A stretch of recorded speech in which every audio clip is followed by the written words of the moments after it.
Hoy en día, dentro de muchas iglesias cristianas, está corriendo una doctrina que es totalmente diabólica, una doctrina que es satánica, sacada del mismo infierno, donde muchos cristianos no creen en el ministerio de la mujer. Ellos piensan que la mujer no puede pastorear, que la mujer no puede predicar, y eso es totalmente falso, porque la mujer cristiana, siempre y cuando tenga el llamado de parte de Dios, sí puede pastorear, sí puede predicar.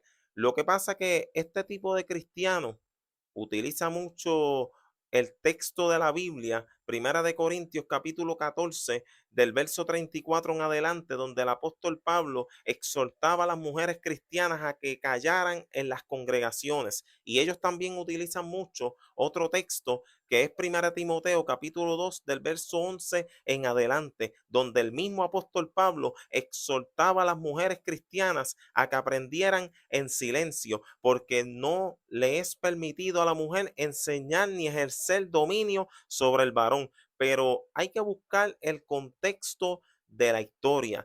Y el apóstol Pablo en ese momento les estaba escribiendo a dos ciudades, Corintios y Éfeso.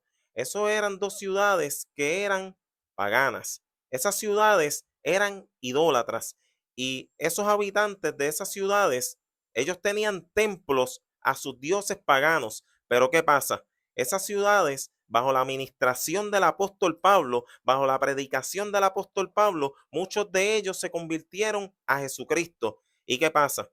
En estos templos paganos habían mujeres que eran prostitutas paganas y se convirtieron a Jesucristo. Y el apóstol Pablo, por temor a que esas mujeres comenzaran rápidamente a enseñar y a predicar la palabra del Señor, él dijo, no, no, no, no, no, no, no.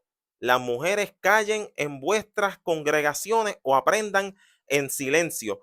Pero el apóstol mismo, el apóstol Pablo, estaba a favor del ministerio de la mujer, porque en el mismo libro de Primera de Corintios, en el capítulo 11, del verso 11 en adelante, el apóstol Pablo dice que en Jesucristo no hay judío, no hay griego, no hay esclavo, no hay libre y no hay varón ni mujer. Y el mismo apóstol Pablo también en el libro de los Romanos, en el capítulo 16, él elogia el ministerio de la mujer. Ahí él exalta, ¿verdad? La figura de Trifena, Trifosa, Julia, Olimpas, que fueron mujeres que se ocuparon en algo en la hora del Señor. Priscila, la esposa de Aquila, que tenían una iglesia en su casa, y entre otras muchas más. O sea, el mismo apóstol Pablo, como ya dije anteriormente, estaba a favor del ministerio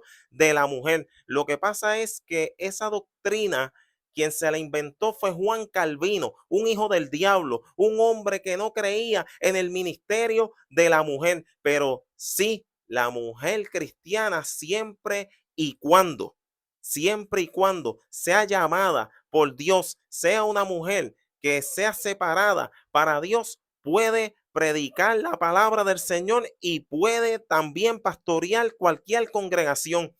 Y hay que notar algo también, que la mujer siempre ha ejercido una función muy importante, tanto en el Antiguo Testamento como en el Nuevo Testamento. De hecho, cuando Jesucristo resucitó, la primera que llegó allí fue María Magdalena con otras mujeres, mientras los apóstoles de Jesucristo estaban escondidos. Así que no caigas en ese juego, no caigas en esa trampa. Aquí en el Ministerio La Voz Cristiana del Último Tiempo defendemos y apoyamos el ministerio de la mujer, pero de la mujer llamada por Dios, de la mujer que predica la palabra como está escrita, sin quitarle y sin añadirle.